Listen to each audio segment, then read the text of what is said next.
Good morning po. Good morning. Welcome to Jesus Christ Forevermore Christian Church. And bago po tayo mag-start sa ating Sunday celebration, tayo po lahat kayo na idadako sa ating Sunday school. Tayo po tumayo para sa ating panalangin. Manalangin po muna tayo. Ano po?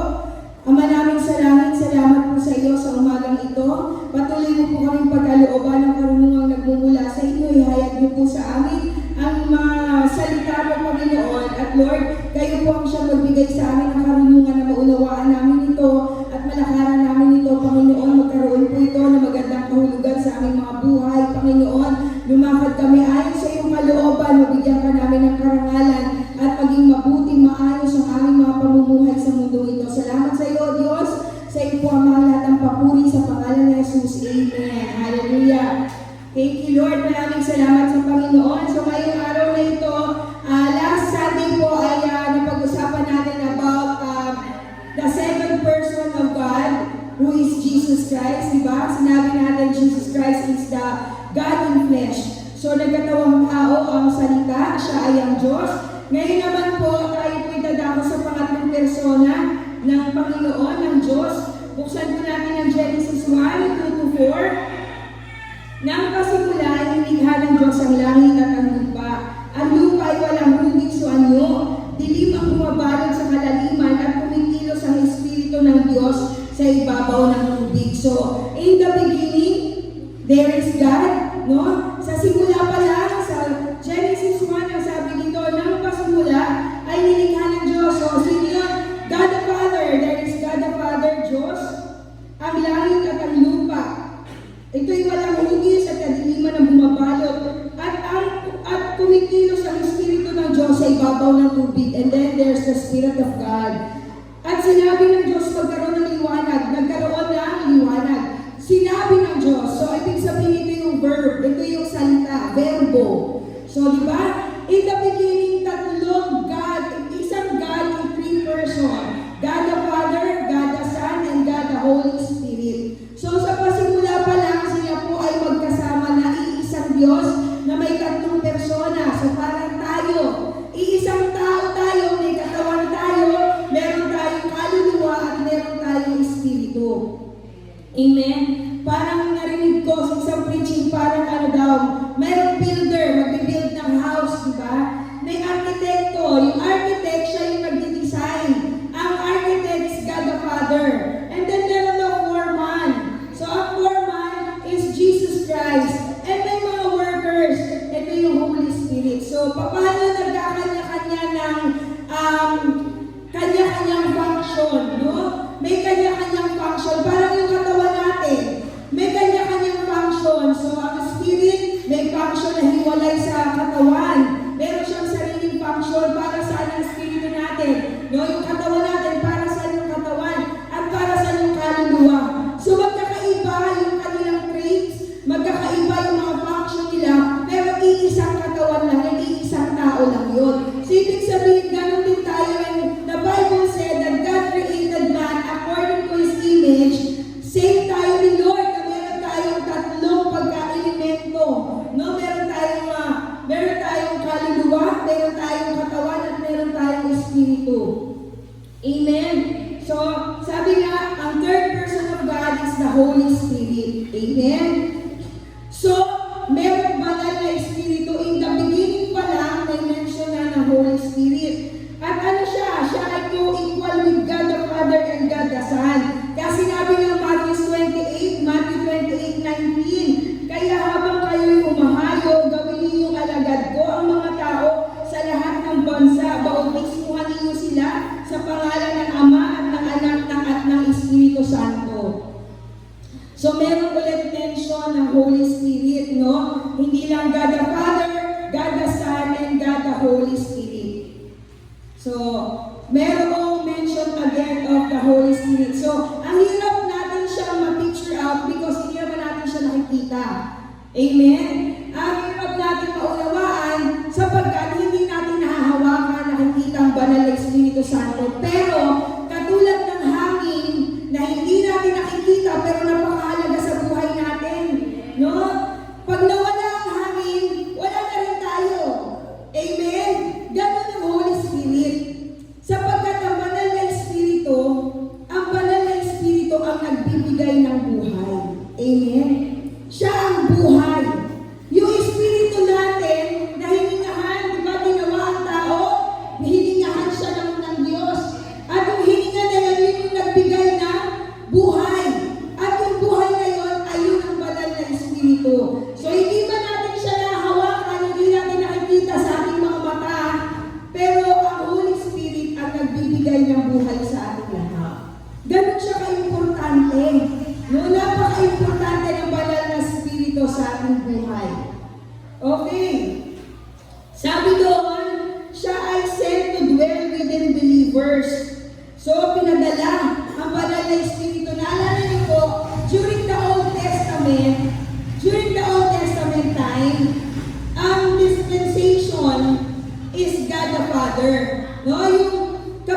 Amen. Naniniwala ba tayong banal ang Diyos?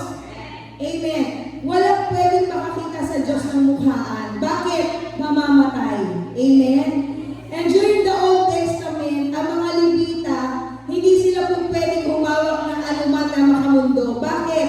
Kasi ang gagawin lang nila is to sanctify themselves before the Lord because pagdating ng pagsasakripisyo, no, para silang mga alay, dapat yung alay walang kapintasan. Amen? Sapagkat ang Diyos ay banal at walang sino mang mayroong kasalanan na makatatagal sa presensya ng Diyos na hindi siya mamamatay. Kaya during the Old Testament, no, hindi po pwedeng maghandog ang hindi Levita. At ang Levita lang ang pwedeng pumasok sa Holy of Holies. So sila lang ang mayroong mandato. Bakit? Sapagkat sinet aside sila ng Diyos na wala silang ibang gagawin kung hindi maglingkod sa Panginoon. No? So during the Old Testament, manifestation of the God the Father. And during the New Testament, pagbukas ng New Testament sa Matthew, andyan si Jesus Christ. So si Jesus Christ, natapos yung manifestation ng Panginoong ng Diyos Ama, yung dispensation ng Diyos, ng God the Father, and during the New Testament, ang nag-move naman ay ang power ng God the Son. Amen? God the Son. So ano naman ang naging move ng God the Son? Ang God the Son, di ba, siya yung nag-disciple kasama niya yung mga alagad niya. Nagpakita siya ng mga tanda, himala, nagpagaling na may mga sakit, nagpunta sa iba't ibang lugar, nangaral ang salita ng Diyos. Amen? At ang sabi niya, sa John 14:16, 17, dadalangin ako sa Ama upang kayo'y bigyan niya ng isa pang tagapagtanggol na magiging kasama ninyo magpakailanman. Siya ang Espiritu ng katotohanan na hindi matanggap ng sanlibutan sapagkat siya ay hindi nakikilala ng sanlibutan. Ngunit nakikilala ninyo siya sapagkat siya'y nasa inyo at siya'y mananatili sa inyo. Amen? Hindi siya nakikilala ng sanlibutan. Bakit? Hindi kasi siya nakikita. Amen? Pero ang sabi niya, siya ay mananatili sa inyo. Si Jesus Christ, when He was in the form of flesh, may limitasyon ng flesh, diba? Ang flesh, kapag nandito siya, wala siya doon. Amen?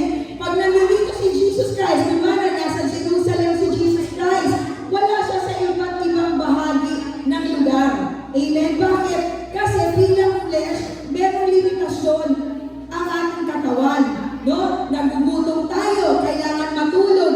Kaya ang Panginoon kumakain din siya at natutulog din siya, so may limitation. Pero ang sabi niya, dadalangin ako para bigyan kayo ng isa pang tagapagtanggol at siya ay sasamahan niya kayo magpakailanman. So ibig sabihin, bagamat umalis ang ating Panginoong Jesus, no? Bagamat wala na siya in physical form na kasama natin, pero may iniwan siya para sa ating lahat. Walang iba kung hindi ang banal na Espiritu ng Diyos. Amen? At ang Holy Spirit, ang banal na Espiritu ng Diyos ay may damdamin. Nasasaktan siya, kaya sinabi ng Bible, do not grieve the Spirit of God. Amen? Hindi dapat natin pasakitan ang Espiritu ng Diyos sapagkat siya ay nasasaktan. At kahit sinong nasasaktan, pag lagi mo siyang masasaktan, anong mangyayari? Iiwanan ka niya. Amen? Bakit? Sapagkat meron siyang damdamin. Amen? Kaya nga po sa atin, no, talagang sinisikap natin na ingatan natin ang pakikipagrelasyon natin sa banal na Espiritu sapagkat ang banal na Espiritu ang nagbibigay sa atin ng karunungan. Amen? Yung revelation ng Panginoon. At ang banal na Espiritu ay narito para magbigay ng sakripisyo. Sabi ng Hebreo 9:14, higit ang nagagawa ng dugo ni Kristo sa pamamagitan ng walang hanggang Espiritu. Inialay niya sa Diyos ang kanyang sarili bilang handog na walang kapintasan at ang kanyang dugo ang lumini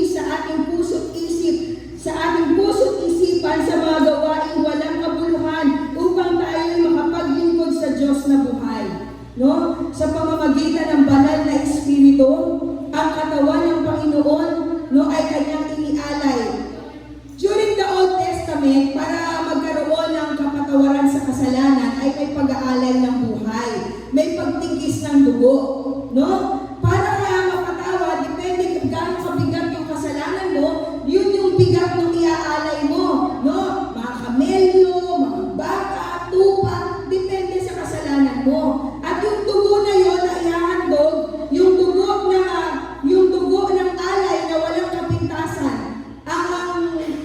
Ang kondisyon ng pag-aalay dapat walang kapintasan. Amen? At yung dugo ng alay na walang kapintasan, yun ang magpapatawad sa mga kasalanan at yun ang magpapaging banal doon sa taong maghahandog.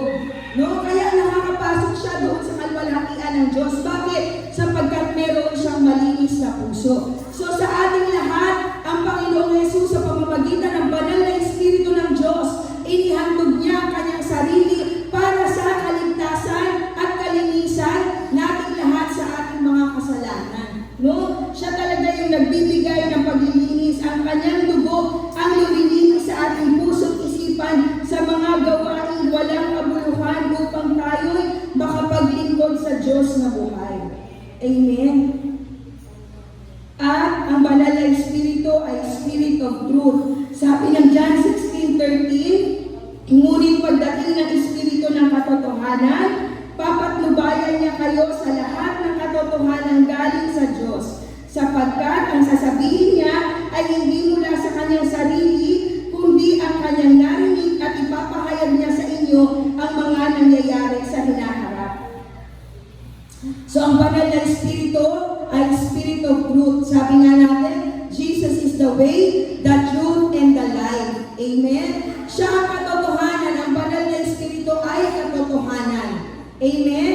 So kapag ang Lord, no, nagbibigay ng totoo sa atin, bagamat yun masasaktan tayo, pero ilalagay niya tayo sa tama at maayos na kalagayan. Amen?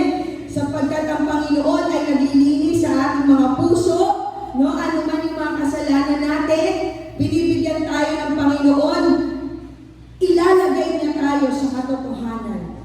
Amen? At yung mga tao na tumanggap sa banal na Espiritu, paano ba tinanggap ang banal na Espiritu? Unang-una ay tatanggapin natin ang Panginoong Jesus, sapagkat siya ang susi para maranasan at matanggap natin ang Holy Spirit. Amen?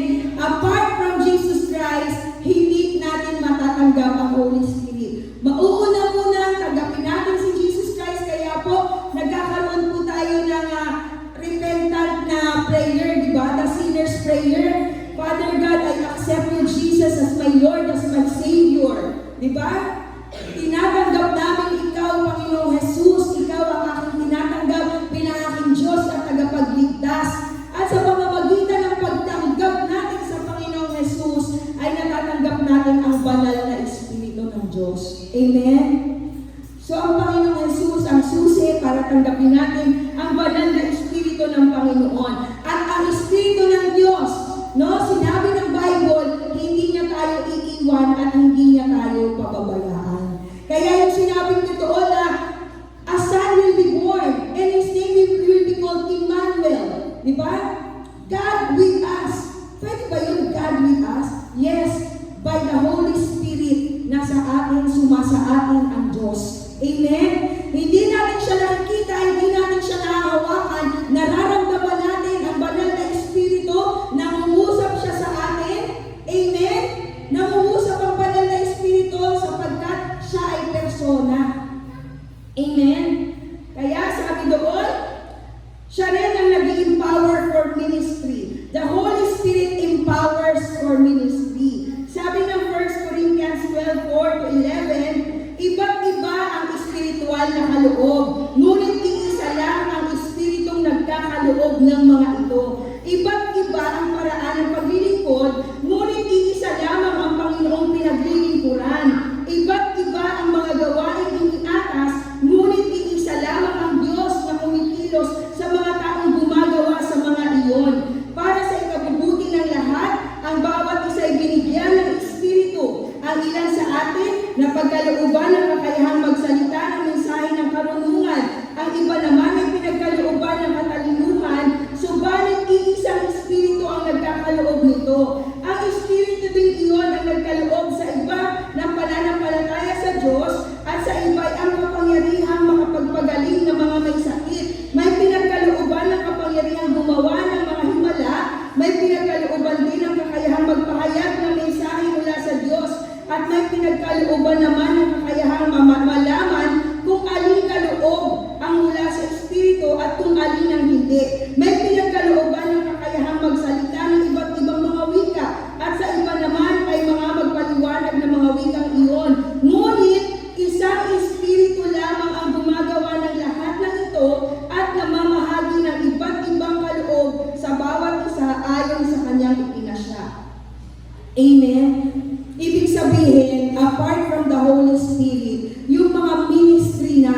believer ng maayos. Amen?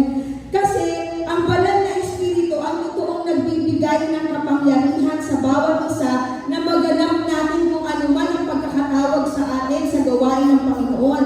So, ibig sabihin, iisang katawan pero iba't ibang bahagi, pero iisa lang ang pinagmumulan ng lahat. Amen? Walang iba kung hindi ang banal na Espiritu. Siya ang nagtuturo sa atin, siya ang nagdidirect sa atin, siya ang nagbibigay sa atin ng kakayahan. Kaya walang sino man na magsasabi na ay magaling kasi ako, kaya ko to. No!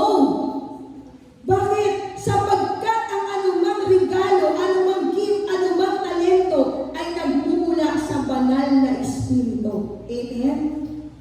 Kung ikaw ay magaling magsalita, kung ikaw ay marunong, meron kang kakayahang magpagaling na may sakit, marunong mag-interpret, walang sino man na magmamalaki at magmamayabang na sasabihin niya, dahil ako ay magaling, dahil ako ay matalino, dahil ako ay malakas. Hindi. Sapagkat ang lahat ng kaloob, gaya ng sinabi ng Biblia, ay nagmumula sa banal na Espiritu at ito ay ipinagkakaloob sa bawat isa ayon sa nais niya. Amen? So, sino ang nagbibigay sa atin ng kakayahan? Sino ang nagbibigay sa atin ng lakas? Sino ang nagbibigay sa atin ng talento? Sino ang nagbibigay sa atin ng buhay? Walang iba kung hindi ang banal na Espiritu. Ang Diyos Ama sa langit, siya ay the greatest architect. Kaya ang buhay natin, sinabi niya, I know the plans I have for you. Siya ang gumagawa ng plano sa buhay natin. Meron siyang master plan sa bawat isa. Yun ang Diyos Ama. Amen? At sa pamamagitan ng banal ng Diyos, Anak, nagkaroon tayo ng katubusan.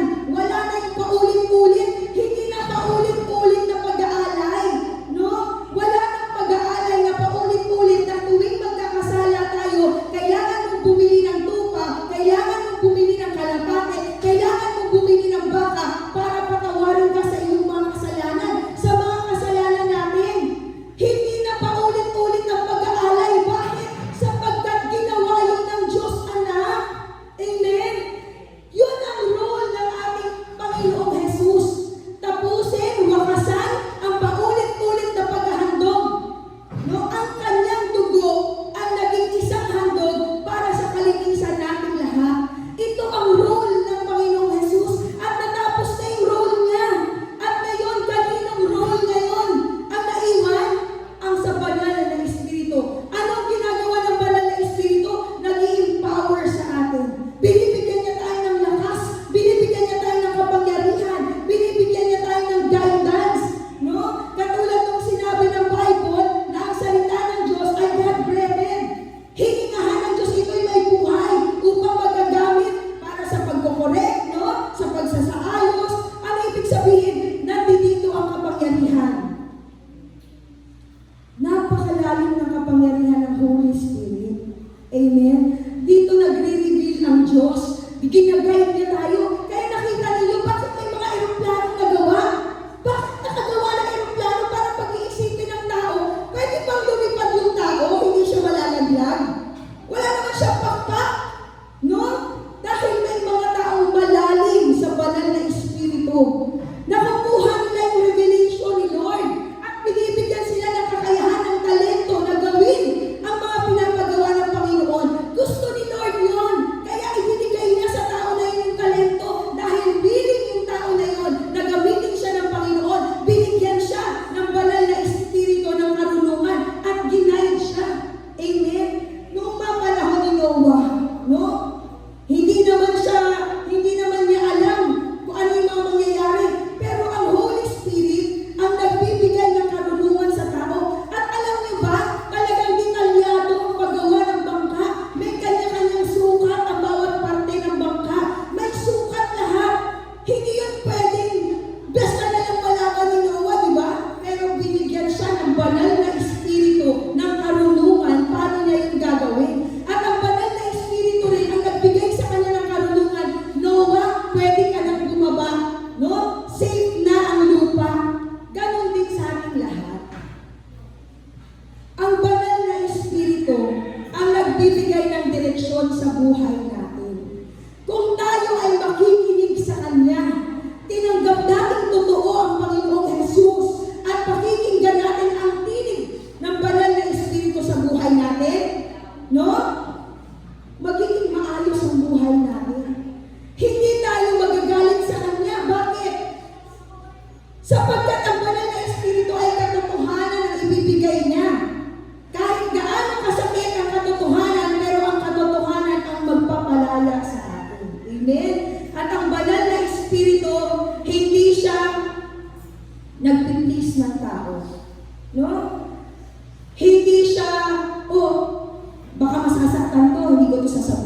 No. Ang Holy Spirit, ibibigay na sa iyo ang word. I-guide ka na para maging maayos ang buhay mo. At kung makikinig tayo sa banal na Espiritu, yung mga plano ng master planner sa buhay natin, magkakaroon ng katuparan. Amen? Yung mga pinlano ng Diyos Ama para sa ating lahat, sapagkat lahat tayo ay may mabuting plano. Panginoon, sinabi niya Jeremiah 29:11, "For I know the plans I have for you, plans to prosper you and not to harm you, and plans to give you hope and a future." Imagine that. God has a good plan for each and every one of us. Lahat tayo, pinlano na ng Panginoon ang magandang buhay para sa ating lahat. At magkakaroon lang yan ng katuparan sa pamamagitan ng Panginoong Jesus. Tanggapin natin siya, no? Yung kanyang paglilinis sa buhay natin, yung dugong isinakripisyo niya sa krus ng Kalbaryo. Tanggapin natin, sinabi ng John 3:16, "Gayon na lamang ang pag-ibig ng Diyos sa sanlibutan, na ibinigay niya ang kanyang bugtong na anak, na sino man ang manampalataya sa kanya ay hindi na mapapahamak kung hindi magkakaroon ng buhay na walang hanggan." Bakit? Sapagkat ang dugo ni Kristo ay sapat na luminis para sa ating mga kasalanan. Sapat ang dugo niya para tayo linisin. At magkakaroon ng katuparan ang lahat ng magandang plano ng ating Diyos Ama sa langit. Kung ba't tayo nandito? Ba't ka nandyan? Ba't ako nandito? Dahil may magandang plano ang Panginoon. Magkakaroon yun ng katuparan kapag tayo marunong makinig sa katotohanan. Ididirect niya tayo, "Anak, ito ang gagawin mo." Paano si Noah nakaligtas sa napakalaking baha? Dahil nakinig siya sa banal na Espiritu. Samantalang ang maraming tao noong panahon na yun ay nagkakabay mga kasalan, nag-iinuman, no? Lahat sila busy sa everyday living. Samantalang si Noah talagang nagpapakamagal na gumagawa ng bangka at walang kahit na sino man na nakikinig sa kanya at pinagtatawanan pa siya ng mga tao during the time. Walang naniwala sa kanya. Pero si Noah na nakikinig sa banal na Espiritu, binigyan ng kakayahan ng banal na Espiritu, ginayad ng banal na Espiritu na magawa niya ang isang bangka. Kaya ng nais ng Panginoon. Kumpleto, di sukat, kumpleto. Bakit? Sa pamamagitan ng banal na Espiritu ng Diyos. Kaya ang Diyos sa buhay natin, nagbibigay siya ng guidance. Kaya kapag tinanggap natin yung guidance ng banal na Espiritu, magkaroon tayo ng teachable heart, makinig tayo sa Kanya, hindi na tayo ipapahama. Anong naging buhay ni Noah? Diba siya lang at ang pamilya niya ang naligtas? Bakit? Sapagkat siya lang ang nakinig. Siya lang ang naniwala. Kung hindi siya naniwala, dahil hindi naman nakita ang Diyos eh. Diba? Wala naman ang Diyos sa harapan niya, pero dahil nakinig siya sa banal na Espiritu, naligtas ang buong sambahayan ni Noah. So sa ating buhay ngayon, the Holy Spirit is working in our lives. Gusto niya tayong i-mold. Gusto niya tayong samahan. Gusto niya tayong i-guide. Hindi yun mangyayari kapag hindi tayo magpapakumbaba sa Kanya. Ang very key para tayo ay paghatian ng banal na Espiritu ay magkaroon po tayo ng teachable heart, magpakumbabang puso. Amen? Walang anyone above God. Walang ganun. Hindi kahit gaano ka katalino, kahit gaano ka makapangyarihan, kahit gaano ka kalakas, walang above sa Panginoon. Kaya dapat tayo lahat marunong tayong lumuhod sa Diyos, marunong tayong kumilala sa Diyos, marunong tayong makinig sa Diyos, no? At marunong tayong sumunod talaga sa Panginoon. Amen? Ang panahon na ito ay panahon ng banal na Espiritu. Nawag sa iyo, sa ating lahat, mag-manifest ang galaw ng banal na Espiritu. Ano ang manifestation ng banal na Espiritu? The fruit of the Spirit. No? May kita mo na ang isang tao may teachable heart na siya kapag nakita mo na ang bunga ng banal na Espiritu sa buhay niya. No? Nawa ang marka ng banal na Espiritu ay makita sa ating lahat, hindi lamang tayo naging Kristiyano sa salita, nawa ang bawat isa sa atin ay mabuhay tayo. No? Ang ating buong pagkatao ay ma-transform according to God's will. Sapagkat ang sabi niya, no?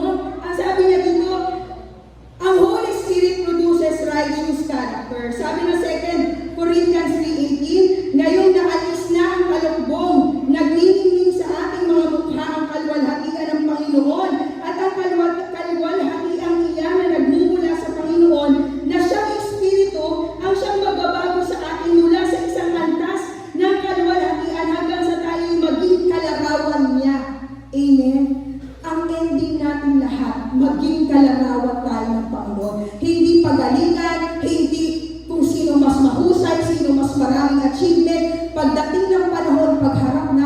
Diyos, gaano ka nakalapit kay Kristo. Yung ugali mo, ugali ng Panginoon, gaano na tayo kalapit sa Kanya. Ito ang pamantayan ng Diyos. Amen? Kaya tayong lahat ay magpalinis sa banal na Espiritu ng Panginoon. Tayo lahat ay tumayo. Father God, salamat sa iyo, O Diyos. Salamat sa iyo, Ikaw ang Diyos, noon, ngayon at magpakailanman. Ama,